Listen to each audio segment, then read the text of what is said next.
नमस्कार, आभार, अभिनंदन, स्वागत आप सभी का। हेलो मनी 9, मेरा सवाल है मैं हूं विपुल सिंह। और आज के बाज़ार की बात करें तो जब तक आपके पास आए हैं उतनी बुरी स्थिति नहीं है जैसे कि सुबह दिखाई दे रही थी। सुबह बाज़ार हरे निशान की तरफ खुलते हुए, दबाव की तरफ खुलते हुए दिखाई दिए थे, लेकिन फिर दबाव बढ़ता हुआ दिखाई दिया। एक समय ऐसा दिखाई दिया कि 24,140 यानी 24,150 का स्तर भी निफ्टी ने तोड़ दिया था। लेकिन उसके बाद लंबे समय तक कंसोलिडेशन के बाद अब हम देख रहे हैं पिछले आधे घंटे के अंदर बाज़ार के अंदर रिकवरी आती हुई दिखाई दे रही है।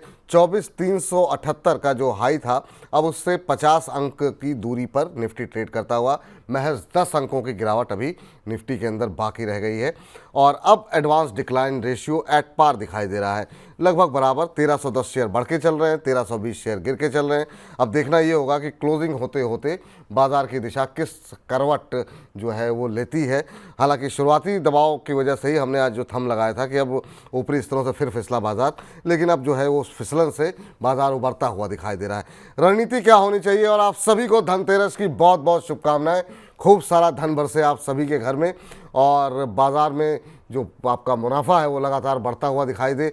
हाल फिलहाल में जो नुकसान हुए हैं लोगों को वो पूरे होते हुए दिखाई दें, यही कामनाएं हम करते हैं आप सभी लोगों के लिए। तो सबसे पहले रूबरू कराते हैं आज की खास मेहमान हमारी साथ जो जुड़ चुकी हैं। हमारे साथ आस्था जैन जी जुड़ी हुई हैं।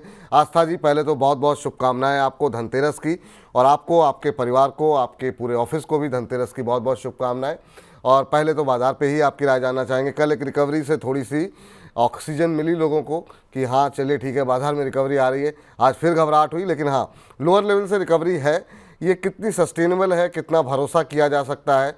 और अभी बाज़ार की दिशा आने वाले समय में क्या इसी तरह की रहेगी, रुक रुक करके गिरावटें हावी रहेंगी, या फिर आपको लगता है हम बॉटम के इर्द गिर्द हैं?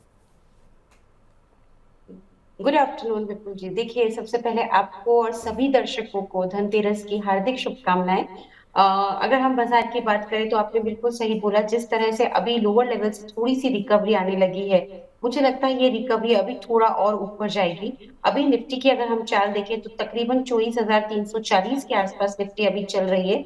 मुझे लगता है कि ये जो रिकवरी आई है ये निफ्टी को ऊपर में 24,400 तक ले जा सकती है।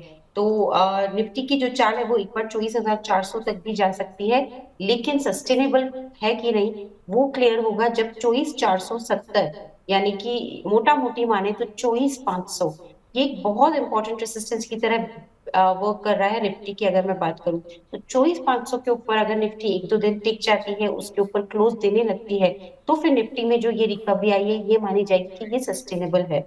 आज के दिन की बात करें तो आज की जो रिकवरी आई है वो आगे भी जारी रह सकती है, लेकिन थोड़ी सी अगर हम शॉर्ट टर्म की बात करें यानी कि 2-3 दिन के लिहाज से, तो 24,500 का स्तर पार होना बहुत जरूरी है निफ्टी के लिए। तो करना क्या है, जिन्होंने लिया हुआ है लॉन्ग पोजीशन अगर निफ्टी में ली है तो मुझे लगता है कि थोड़ा रुक जाइए। 24,340 के आसपास अभी चल रहा है, तो 24,380 से 24,400 के जोन में आज के दिन में अगर आती है निफ्टी तो वहां पे थोड़ा सा प्रॉफिट बुक करेंगे। अभी होल्ड करने की सलाह रहेगी। अभी होल्ड करने की सलाह रहेगी। और इस बीच बड़ी संख्या में दर्शक हमारे साथ जुड़ रहे हैं और जो है उनके प्रश्न बहुत सारे हैं। मैम, आपसे जुड़ना चाहते हैं लोग, आपसे प्रश्न पूछना चाहते हैं। चलिए इस बीच जो है एक एक करके तमाम प्रश्नों के उत्तर लेते हैं। और सबसे पहला प्रश्न रवि जी का प्रश्न लेते हैं। कह रहे हैं, हेलो नमस्कार सर, मैं रवि सिंह आरा बिहार से बोल रहा हूँ। आईआरबी इंफ्रा से के ऊपर इनका प्रश्न है। मैम, 300 शेयर हैं 65 रुपये के भाव पर, और कह रहे हैं कि अभी मैं नुकसान पे हूँ। 6 महीने का मेरा नज़रिया है, अभी मुझे क्या करना चाहिए? आईआरबी इंफ्रा, ये शेयर ने काफ़ी लोगों को थोड़ा सा परेशान किया हुआ है। अब 51 पे आ गया है, 65 की इनकी खरीद, 54-55 रुपये का नुकसान, 14-15 रुपये का नुकसान इनको पर शेयर हो रहा है। ऑलमोस्ट फ्लैट ट्रेड करता हुआ अभी अगर हम देखें शेयर पे, लेकिन ठीक ठाक करेक्शन हुआ है पिछले बीते एक महीने में। 15-16% के आसपास का करेक्शन यहाँ पर देखने को मिला है, और बीते 6 महीने में करीब 25% करेक्ट हुआ है। उम्मीदें हैं रिकवरी की। क्या सलाह रहेगी आपकी इनके लिए, रवि जी के लिए?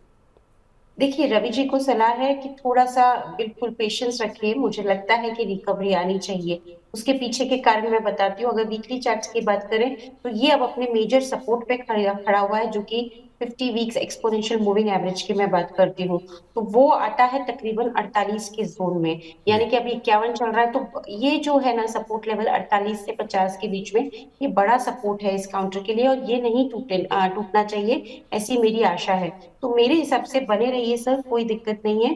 48 का एक स्टॉप लॉस लगा लीजिए और पोजीशन को होल्ड करें, लेकिन ऊपर में भी बहुत जल्दी तेजी नहीं आएगी, उसका भी बिल्कुल ध्यान रखें। ऊपर में एक इम्पोर्टेंट अभी जो जोन बन गया है वो 50 से 57 के बीच में बन गया, जिसके बीच में ये कुछ समय तक, हो सकता है 15-20 दिन तक घूमता हुआ नजर आए। ऊपर में तेजी लौटने के लिए इसको 58 का स्तर पार करना बेहद जरूरी है। अगर 58 का स्तर पार हुआ तो पहली चाल ये 61 से 62 तक पकड़ेगा।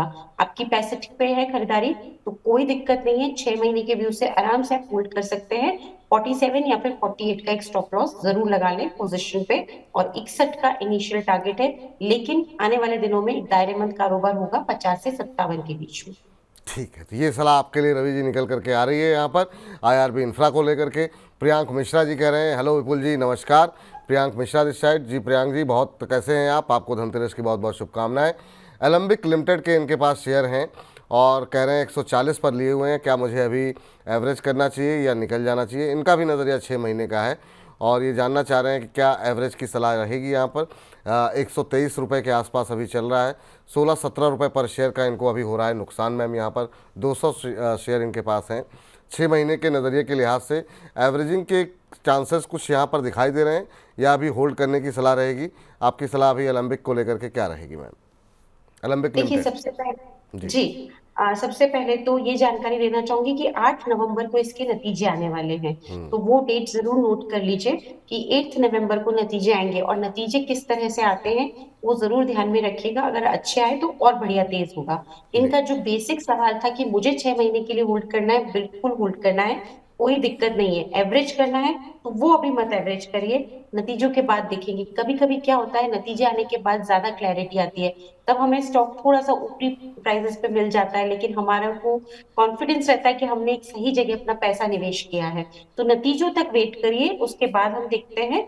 पर 6 महीने के लिए बिल्कुल होल्ड करना है, और इसमें भी एक दायरेमंद कारोबार भी होता हुआ नजर आएगा, जो कि बन गया है 115 से 136 के बीच में। तो ये 20 रुपए के बीच में घूमता हुआ नजर आएगा। लेकिन नतीजे क्योंकि 8 तारीख को है, तब तक बने ही रहना है। स्टॉप लॉस आप आराम से लगा सकते हैं पोजीशन पे 115, पहला टारगेट 136, और जी। उसके बाद 145। लेकिन 8 नवंबर को नतीजों के बाद पोजीशन जरूर रिव्यू करवाई। ठीक। तो 8 नवंबर को जो है नतीजों पर जो है सबसे पहले आपकी निगाह यहाँ पर होनी चाहिए।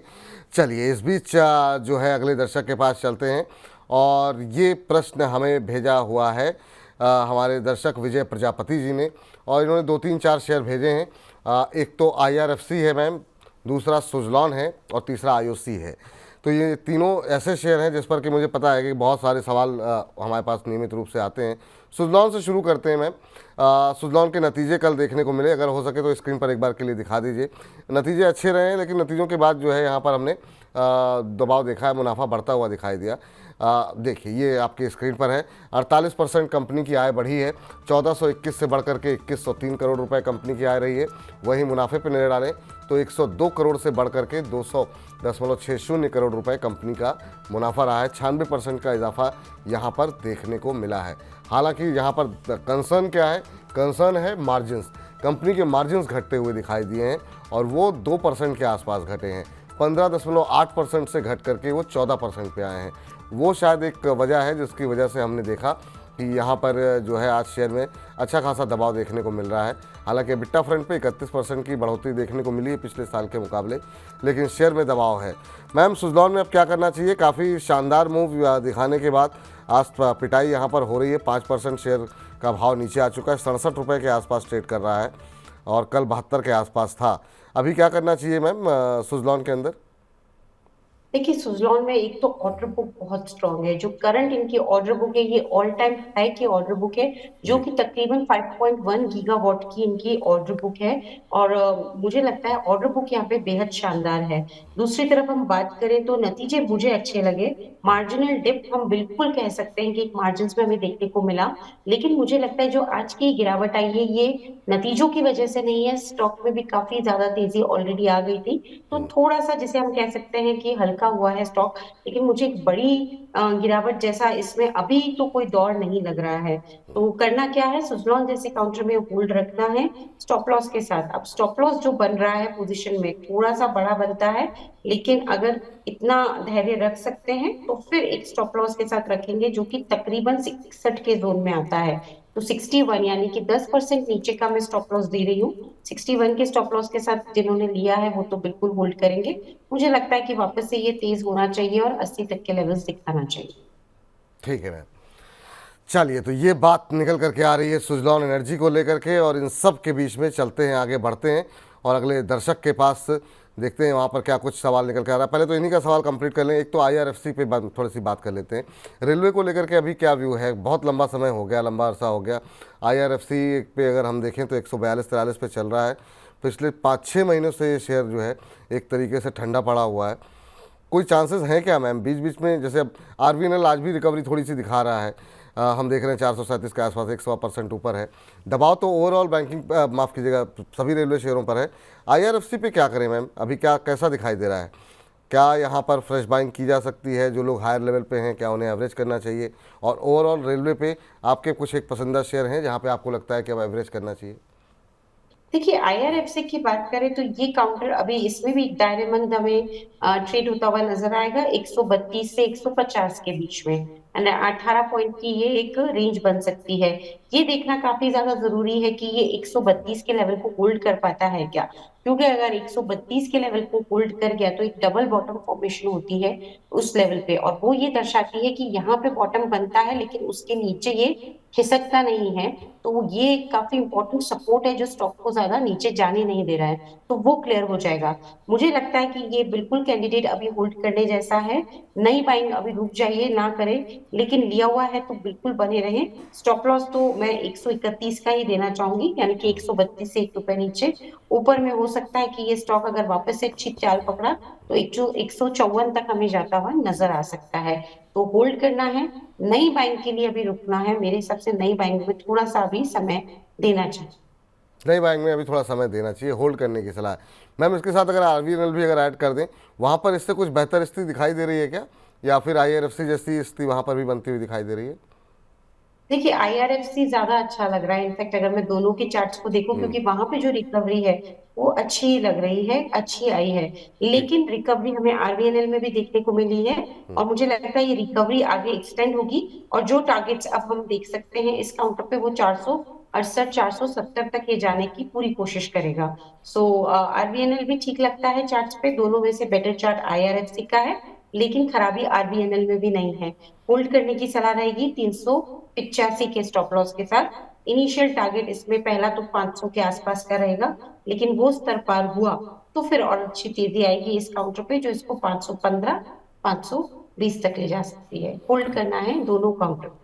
चलिए, होल्ड करना है दोनों ही काउंटर्स को, ये फिलहाल के लिए सलाह निकल करके आपके लिए आती हुई। इन सब के बीच में जो है चलते हैं, ज़रा आगे बढ़ते हैं, और हमारे एक दर्शक हैं, उन्होंने अपना नाम तो नहीं भेजा है, लेकिन औडुमदार औडुम्बर फाउंडेशन के नाम से अपनी आईडी बनाई हुई है। कह रहे हैं सर जी, दिवाली में एक आध दिया तो जला दो। सब जला रहे हैं सर, अभी तो दिल जल रहे हैं, दिए तो खैर बाद में जलेंगे, जिस तरीके से पोर्टफोलियो की सिचुएशन है लोगों की। चलिए, बजाज, इनके बहुत सारे सवाल हैं मैम, उसमें बजाज हिंदुस्तान लेते हैं क्योंकि शुगर सेक्टर पे काफ़ी दिन से बात नहीं हुई है। कह रहे हैं कि बजाज हिंदुस्तान के लेवल बता दें, किन लेवल पे एवरेज करना चाहिए, क्या अभी खरीद सकते हैं? शुगर को लेकर के इधर थोड़ी सी कई सारी खबरें जो हैं वो आती रही हैं। अभी आज हालांकि बजाज हिंदुस्तान का शेयर जो है वो आधे % से ज़्यादा का टूटा हुआ है, 33 रुपये के आसपास चल रहा है मैम। क्या यहाँ पे खरीदारी की जा सकती है? एक महीने में 21-22% के आसपास का करेक्शन आ चुका है बजाज हिंदुस्तान के अंदर। आपकी टिप्पणी क्या होगी? हालांकि इसके मुकाबले बाकी शुगर शेयरों में थोड़ी सी रिकवरी बेहतर रही है, लेकिन अभी बजाज हिंदुस्तान में क्या करना चाहिए? देखिए, बजाज हिंदुस्तान में एवरेजिंग करने का ये काउंटर अभी नहीं लगता। मेरे को लगता है कि थोड़ा और वीक हो सकता है, तो नीचे में 29 तक भी आ सकता है। एवरेजिंग कहाँ करें? पहली बात तो ये है कि ये काउंटर मुझे इतना कोई स्ट्रांग नहीं लग रहा है एवरेजिंग करने का, लेकिन अगर फिर भी किसी को करनी है तो फिर एक बार 29-28 तक के जोन में देखा जा सकता है। पर अभी तो मुझे ये एवरेजिंग के लिए सही नहीं लगता। दूसरी तरफ ये भी एक दायरे में फंसा हुआ स्टॉक है, और दायरा है 31 से 38। उसी के बीच में घूमता हुआ नजर आएगा। नई बाइंग करनी नहीं है, एवरेजिंग करनी नहीं है, लिया हुआ है तो बने रहना है 28 के स्ट्रिक्ट स्टॉप लॉस के साथ। और उसमें जो इनिशियल टारगेट, क्योंकि ये अपने मेजर रेसिस्टेंस पे खड़ा है 35 रुपए के आसपास, अगर वो पार हुआ तो 38 का लेवल हमें दिखा सकता है ये काउंट। ठीक है मैम। चलिए, तो इस बीच तो ये राय यहाँ पर निकल करके आती हुई, लेकिन इस बीच कालो काका जी कह रहे हैं सर जी मेरा सवाल ले लीजिए, दीपक बिल्डर आईपीओ को लेकर के फंस गया हूँ, आगे क्या करना है। सर इसके लिए थोड़ा इंतज़ार कीजिए, बहुत लोगों के सवाल वारी पे भी आ रहे हैं। वाह क्या आईपीओ है सेगमेंट में आप सभी लोगों के प्रश्नों के उत्तर आस्था जी देंगी।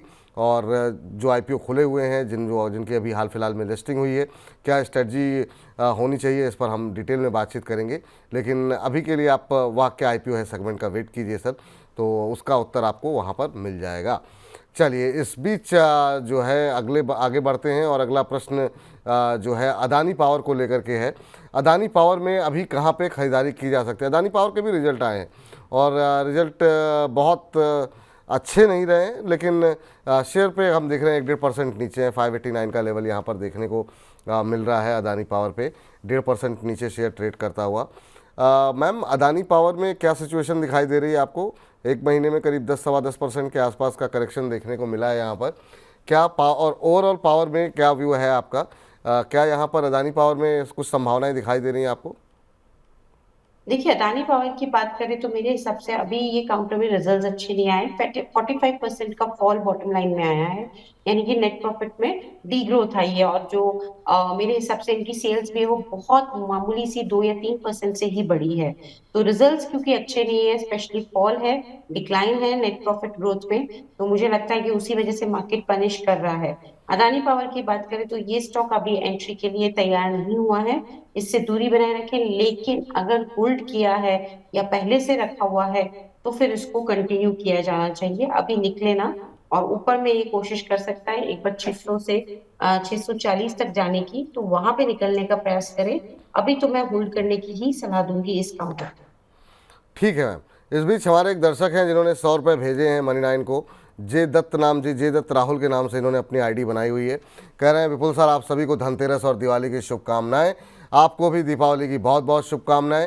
कह रहे हैं कि प्लीज़ फ्रेश एंट्री के लिए सलाह दे दीजिए रेमंड्स और रिलायंस को लेकर के। तो रेमंड्स पे मैम बहुत सारे विवादों में रहा, फिर रिकवरी आई जो है शेयर के अंदर। अभी जो है फिर उसके बाद से इन्होंने एक अपने कारोबार को अलग किया। रेमंड कैसा लग रहा है आज 1570 1571 के आसपास? क्या फ्रेश एंट्री के लिए यहाँ पर गुंजाइश है? और बोनस आने के बाद, एक्स बोनस होने के बाद रिलायंस में कितना दम लग रहा है आपको? और रिलायंस में क्या फ्रेश एंट्री एक्स बोनस के बाद की जा सकती है? देखिए, रेमंड की बात करें तो यहाँ पे मुझे नहीं लगता कि ये फ्रेश एंट्री के लिए अभी ये भी काउंटर ऐसा है जो तैयार हुआ है। ऑल्दो अपने एकदम क्रूशियल सपोर्ट पे है 1511 1512 के जोन में, या फिर मोटा मोटी माने तो 1530 तक के जोन में बहुत इंपॉर्टेंट सपोर्ट है। अगर वो ब्रेक हुआ तो और भी बढ़िया वीकनेस देखने को मिल सकती है। ये काउंटर अभी कुछ खास नहीं लग रहा है, मेरे हिसाब से बनाए रहना ज्यादा ठीक है अगर पोजीशन ले रखी है किसी ने तो। लेकिन नई एंट्री के लिए अभी ये काउंटर इतना अट्रैक्टिव नहीं लगता। इतना अट्रैक्टिव नहीं लगता है। और रिलायंस मैम? जी बिल्कुल। दूसरा सवाल क्योंकि रिलायंस इंडस्ट्रीज पे ही था, तो एक्स यहाँ पे बोनस। बात करें। जी जी जी। जी जी। बिल्कुल, यहाँ पे जो अभी एक्सपोजर्स के बाद का जो एक मोमेंटम आया है, मेरे हिसाब से रिलायंस इंडस्ट्रीज की बात करें तो ये काउंटर भी अभी थोड़ा सा वीक लग रहा है, इसमें भी नई एंट्री ना करें। नई एंट्री अभी मैं सुझाऊंगी, इसमें जो लेवल आ रहा है वो तकरीबन 1280 या फिर 1270 के जोन में है, वहां पे नई एंट्री का विचार करेंगे। अभी इसमें भी रुकने की सलाह रहेगी। अभी इसमें भी रुकने की ही सलाह है रिलायंस एंड फ्रेश एंट्री के लिए अभी सलाह यहाँ पर नहीं निकल करके आ रही है। चलिए आगे बढ़ते हैं और राकेश रे जी का प्रश्न आया है। कह रहे हैं Vipul ji, Aastha ji, good afternoon, very good afternoon आपको भी और धनतेरस की बहुत बहुत शुभकामनाएं। कह रहे हैं कि अब नए लोग जुड़ रहे हैं तो विपुल जी पुराने व्यूवर्स को निगलेक्ट कर रहे हैं। कैसी बात कर देते हैं आप सभी लोगों की वजह से ये कार्यक्रम है, तो किसी को भी इग्नोर करने का कोई सवाल नहीं उठता है सर। हाँ, समय थोड़ा कम रहता है, सवाल ज़्यादा रहते हैं तो बहुत सारे सवाल छूट जाते हैं। बीएचईएल के ऊपर इनका प्रश्न है मैम, और कह रहे हैं कि 100 शेयर हैं 280 रुपये के भाव पर। लॉन्ग टर्म का इनका व्यू है। कह रहे हैं कि एवरेजिंग कर सकते हैं क्या 230 के आसपास, ये जानना चाह रहे हैं। अभी अगर BHEL को अगर हम देखें तो उसी के आसपास चल रहा है जिस पे एवरेज करना चाह रहे हैं 230-31। 280 पे लिया हुआ है, 50 रुपये पर शेयर के नुकसान पे हैं अभी BHEL को लेकर के। ये भी शेयर बाकी PSUs की तरह जो है थोड़ा सा जो है नुकसान में है ये, गिरावट यहाँ पर देखने को मिली है। नतीजे हालांकि अगर हम देखें तो कल इसके नतीजे आए हैं और नतीजे ठीक रहे हैं। पिछले साल के लॉस के मुकाबले शेयर जो है वो प्रॉफिट में लौटता हुआ दिखाई दिया है। क्या इससे कुछ उम्मीद जगाए मैम? 28% कंपनी का रेवेन्यू बढ़ा है, लॉस से कंपनी 106 करोड़ के प्रॉफिट में आ गई है। आप BHEL को कैसे पढ़ पा रही हैं?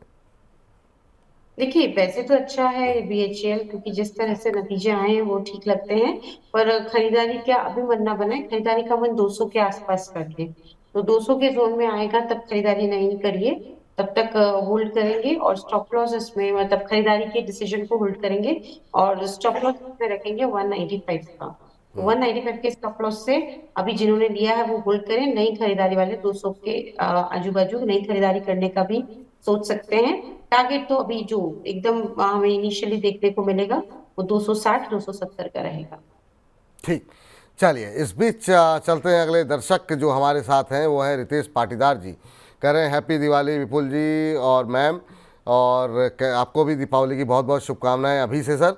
कह रहे हैं बजाज हाउसिंग फाइनेंस में फ्रेश एंट्री लेने का सही टाइम है क्या? अभी हाल की लिस्टिंग है मैम बजाज हाउसिंग, और अब इसमें ये फ्रेश एंट्री लेना चाह रहे हैं, क्या सही समय है? ख़ास तौर से नतीजों के बाद जो है अभी 4.25% के आसपास की आज गिरावट है, 130 के आसपास चल रहा है।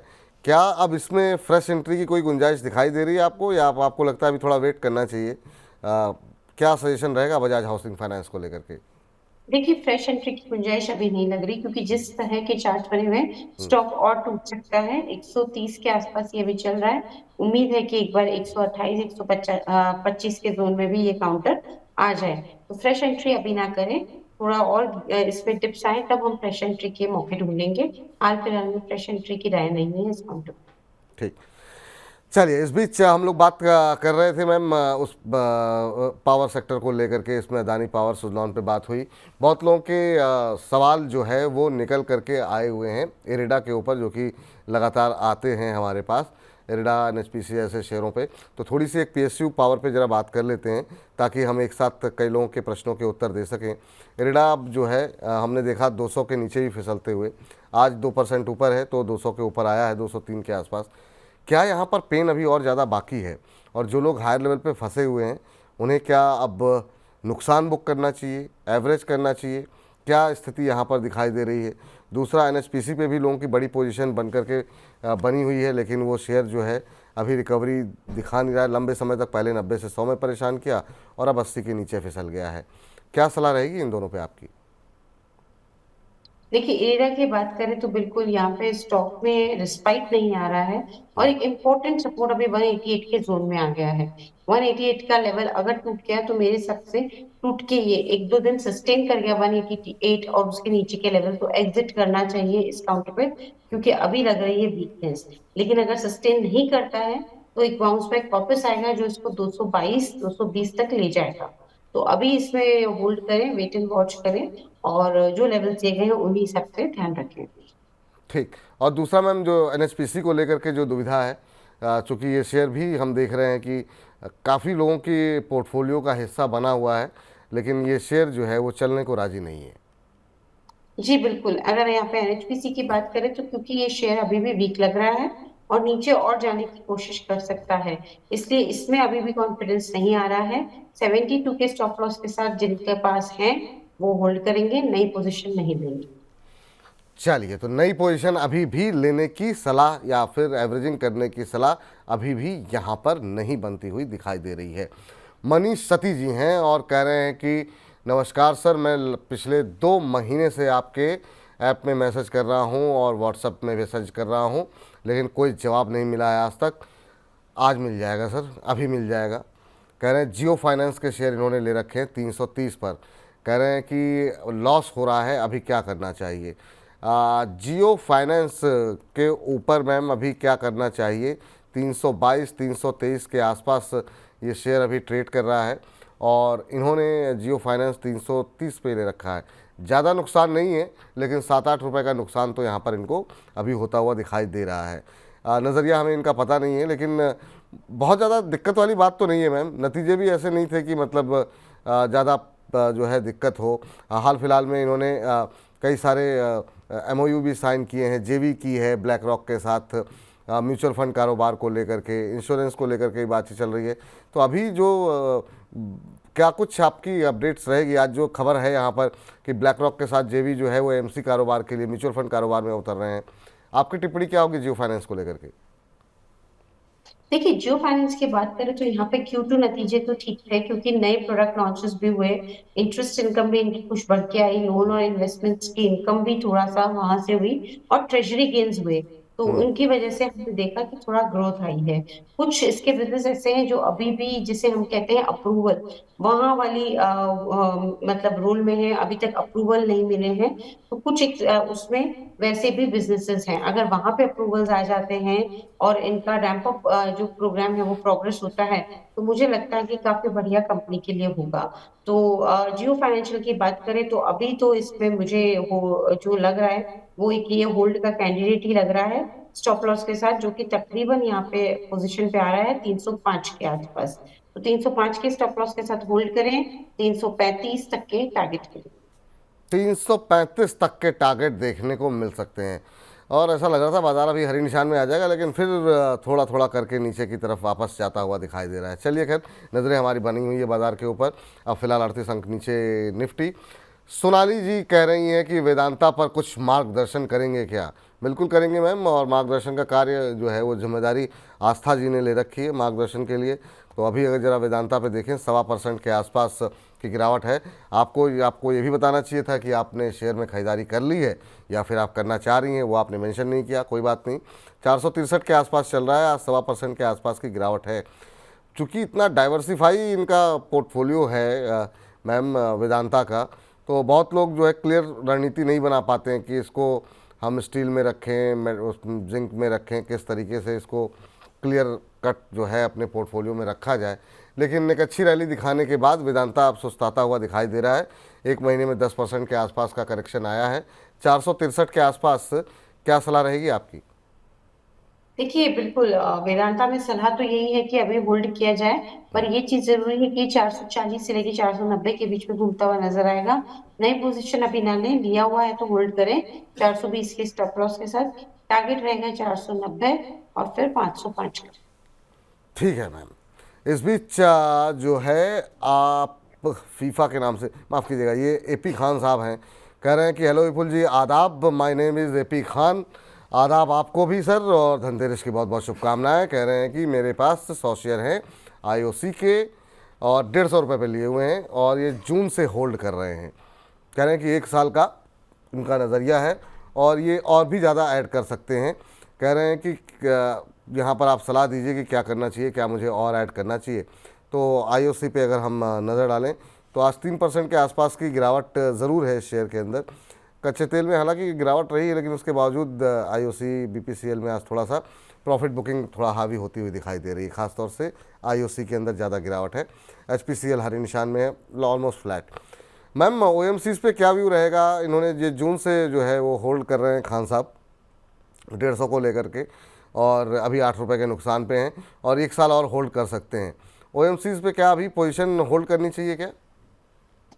देखिए, ओएमसीज की हम बात करें और स्पेशली मैं आईओसी की बात करूं तो नतीजे इस बार के उत्साहजनक नहीं थे। बिल्कुल। और वही चीज है कि अगर रिजल्ट्स अच्छे नहीं आ रहे हैं तो मार्केट अच्छे से उनको पनिश भी कर रहा है। तो वही कारण आईओसी में ड्रॉप जो हुआ है प्राइसेस में, उसका हमको देखने को मिल रहा है। पर ये ड्रॉप कहाँ तक जा सकता है?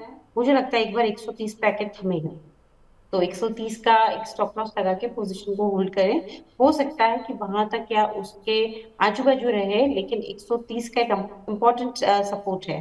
तो 130 के ही स्टॉप लॉस के साथ मैं होल्ड करने की सलाह दूंगी, लेकिन ऊपरी स्टॉप पे 164 165 पे निकलने का भी कोशिश करें, क्योंकि स्टॉक अभी ट्रेंड में जो है वो वीकनेस के में है। जी। चलिए, इस बीच राजन पांडे जी हैं, प्रगेश प्रजापति जी हैं, ये सब लोगों के सवाल जो है वारी एनर्जीज़ को लेकर के बहुत सारे सवाल आ रहे हैं। सर आप लोग थोड़ा वेट कीजिए, अभी हम लोग जो है डिस्कशन में लेकर के आएंगे वाह के आईपीओ है सेगमेंट में, तो इस सेगमेंट तक का वेट कीजिए, ये आप लोगों से जो है निवेदन है। इस बीच हमारे साथ एक दर्शक भी जुड़ चुके हैं, गोवर्धन जी हमारे साथ हैं। गोवर्धन जी को नमस्कार। नमस्कार जी। नमस्कार गोवर्धन जी, कैसे हैं, क्या प्रश्न है आपका? नमस्कार। नमस्कार जी, मैं मेरठ से बोल रहा हूँ। अच्छा अच्छा, बहुत अच्छी बात है सर, धनतेरस की बहुत बहुत शुभकामनाएं। कौन से शेयर हैं सर आपके पास? टाटा मोटर के 10 शेयर हैं जी। 39 पे। 939 पे, चलिए ठीक है। क्या नज़रिया है सर आपका? सर 1 साल का नजरिया है। 1 साल का नज़रिया है, 100 रुपये पर शेयर का नुकसान, बल्कि और स्पेसिफिक हो 103 रुपये पर शेयर का नुकसान आपको हो रहा है। बुरी तरह टूटा है आज शेयर, 4.5% नीचे जो है। आज ऑटो पैक में बुरी तरह पिटाई हुई है, आज पूरा इंडेक्स ही 2% से ज़्यादा टूटा हुआ है। मैम टाटा मोटर्स में अभी क्या व्यू रहेगा आपका? एक महीने के अंदर जो है ये 14% के आसपास की गिरावट आ चुकी है, ख़ासतौर से जब से बजाज ऑटो के नतीजे आए हैं। ऑटो पैक की हालत ठीक नहीं लग रही है और यहाँ पर जो है लगातार दबाव देखने को मिल रहा है। अब 100 रुपये पर शेयर के नुकसान पे हैं, क्या करना चाहिए इनको? देखिए, टाटा मोटर्स जैसे काउंटर को तो होल्ड ही करना चाहिए। बिल्कुल, ये नुकसान बड़ा हो रहा है, आई एग्री टू दैट। लेकिन फिर भी मुझे लगता है लॉन्ग टर्म के लिए होल्ड करें और एक स्टॉप लॉस लगा लें जो कि तकरीबन 780 का आता है। ऊपर में ये वापस से जो चाल पकड़ेगा, मुझे लगता है अगर तेजी लौटी तो इसको 900 से 910 तक लेके जाएगी। तो होल्ड करना है 780 के स्टॉप लॉस के साथ। होल्ड करना है 780 के स्टॉप लॉस के साथ। इस बीच 1000 से ज़्यादा दर्शक हमारे साथ इस समय सिर्फ यूट्यूब के माध्यम से जुड़े हुए हैं। इसके अलावा हमारे फेसबुक और ऐप पर भी लगातार दर्शक जुड़ रहे हैं। आप सभी से करबद्ध प्रार्थना है कि जितना हो सके अपने व्हाट्सएप स्टेटस पे इस लिंक को लगाइए, अपने दोस्तों को भेजिए, अपने परिवार के लोगों को भेजिए, अपने ऑफिस के कलीग्स को भेजिए, ताकि ज़्यादा से ज़्यादा लोगों तक इस कार्यक्रम की पहुंच हो सके। और आप लोगों का ये जो समर्थन और उत्साह है, उससे हम लोगों को भी बहुत एनर्जी मिलती है। तो कार्यक्रम को जितना हो सके लोगों तक प्रसारित करने में हमारी मदद कीजिए। इस बीच बलबीर भारद्वाज जी कह रहे हैं नमस्ते विपुल सर और आस्था मैम, कह रहे हैं इनके पास इरकॉन है मैम, एक और रेलवे से जुड़ा हुआ शेयर, 2 पे हम बातचीत कर चुके हैं। इरकॉन पे इन्होंने 298 के भाव पर लिया हुआ है। कह रहे हैं कि मैम क्या करना चाहिए, मेरा व्यू लॉन्ग टर्म का है। इरकॉन पे अभी ज़रा नज़र डालते हैं क्या स्थिति देखने को मिल रही है। तो ये शेयर जो है अभी चल रहा है 200 के आसपास मैम, लेकिन इस शेयर के अंदर अगर हम देखें तो पिछले एक महीने में 12-12.25% के आसपास का करेक्शन देखने को मिला है। इरकॉन में मैम क्या कह रहे हैं चार्ट्स, क्या स्ट्रेटजी होनी चाहिए? 2 पे तो आपने बता दिया, इरकॉन पे क्या कुछ सलाह रहेगी आपकी? इरकॉन की बात करें तो स्ट्रैटेजी तो अभी होल्ड करने की है 180 के स्टॉप लॉस के साथ, और एक बार इसमें काउंटर में बने रहिए। ये ऊपर में एक बार कोशिश करेगा 230 से 235 तक जाने की। तो इरकॉन ठीक लगता है, 180 के स्टॉप लॉस के साथ होल्ड करना है 230 से 235 के लक्ष्य के लिए। 230 से 235 तक के जो है लेवल तक रखना होगा। चलिए इस बीच अगली जो है कंपनी जो है, बात थोड़ी सी डिफेंस पर कर लेते हैं और ख़ास तौर से एचएल को लेकर के ज़रा, और मझगांव को लेकर के अभी थोड़ी सी एक स्ट्रेटजी प्लान कर लेते हैं। मैम 4100 के ऊपर है एचएल का शेयर, कैसा लग रहा है? और काफ़ी जो एक रिकवरी बीच में आई थी, लोगों को उम्मीद लगी थी कि शायद बेड़ा पार हो जाए जो लोग नुकसान में थे, लेकिन फिर से करेक्शन आ गया। क्या सलाह रहेगी आपकी एचएल को लेकर के, मझगांव को लेकर के? देखिए, एचएल की बात करें या फिर मजगांव की बात करें तो पहली चीज तो ये है कि मार्केट खराब है, तो थोड़ा सभी स्टॉक्स में हमने मुनाफा वसूली देखी है। अब अगर मैं एचएल की बात करूं तो ये नीचे में जो जाने की क्षमता रखता है या कोशिश कर सकता है वो 3950 तक रहेगी।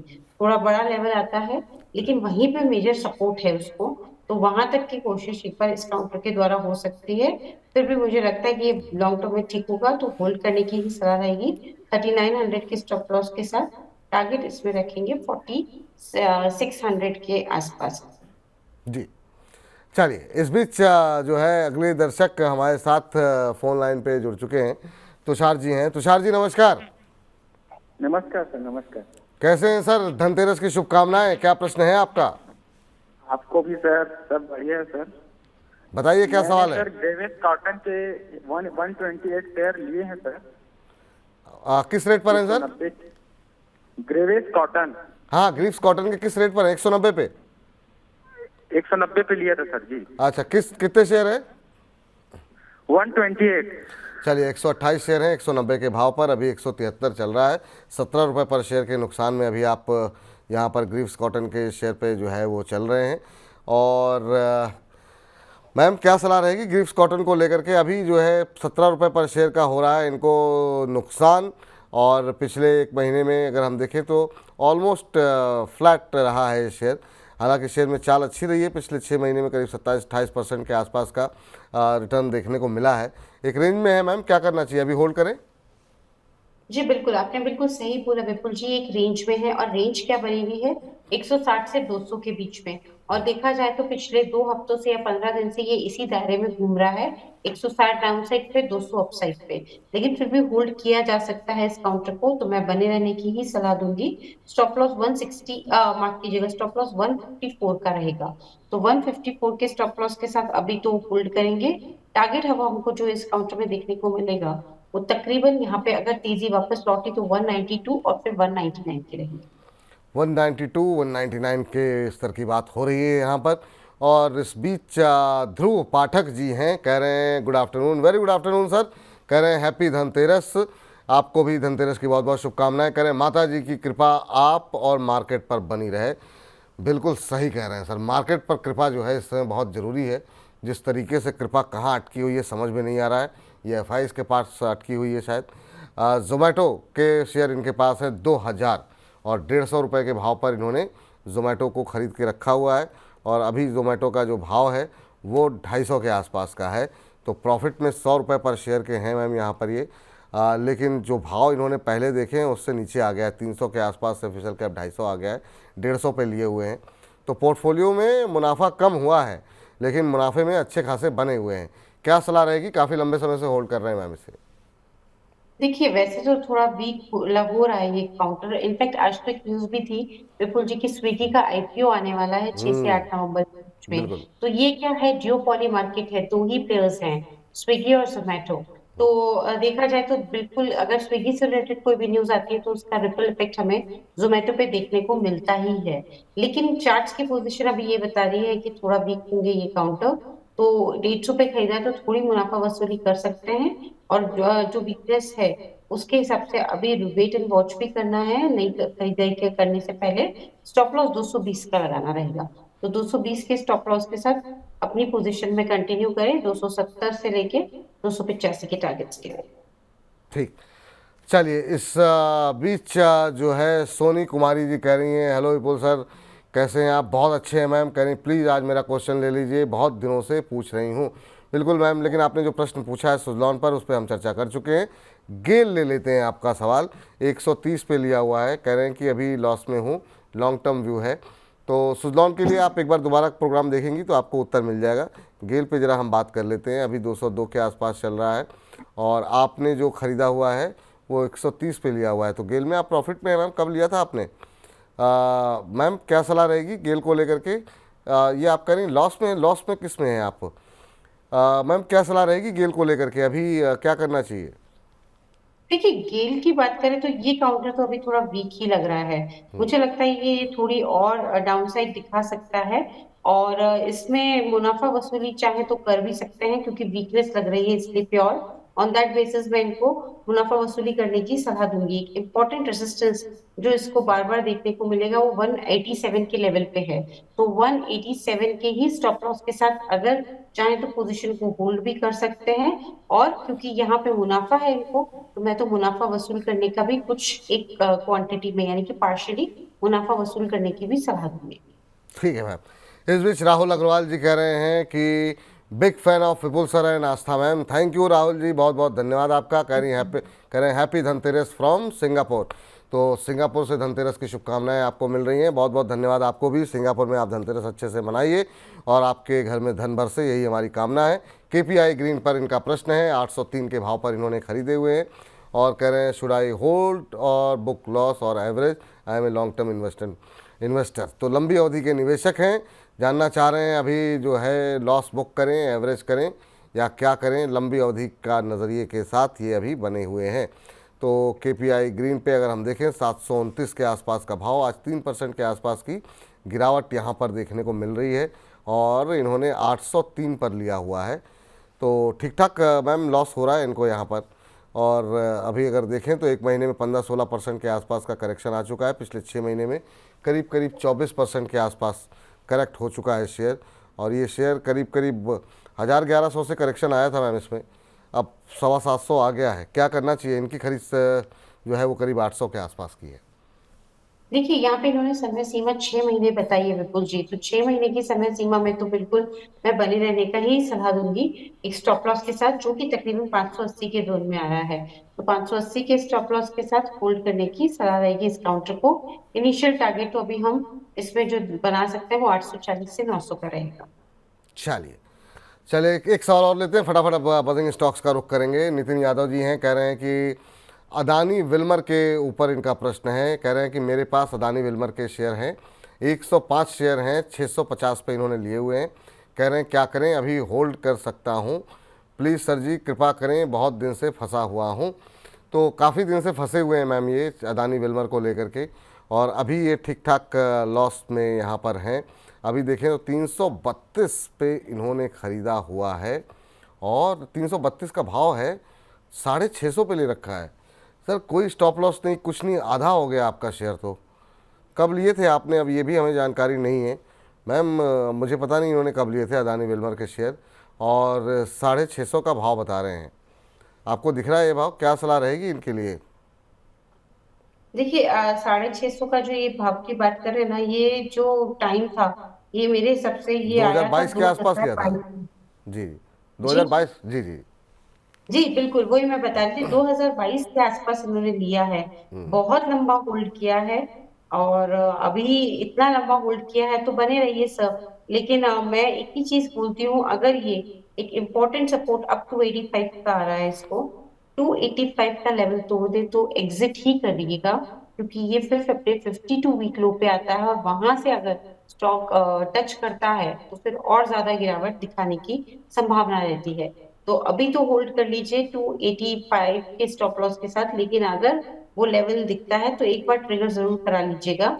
मैं इसलिए बोल रही हूँ क्योंकि अभी हो सकता है कि थोड़ा आपको ऊपरी स्तर पे निकलने का मौका भी ये काउंटर देगा, तो 350 तक ये जा सकता है ऊपर की साइड में।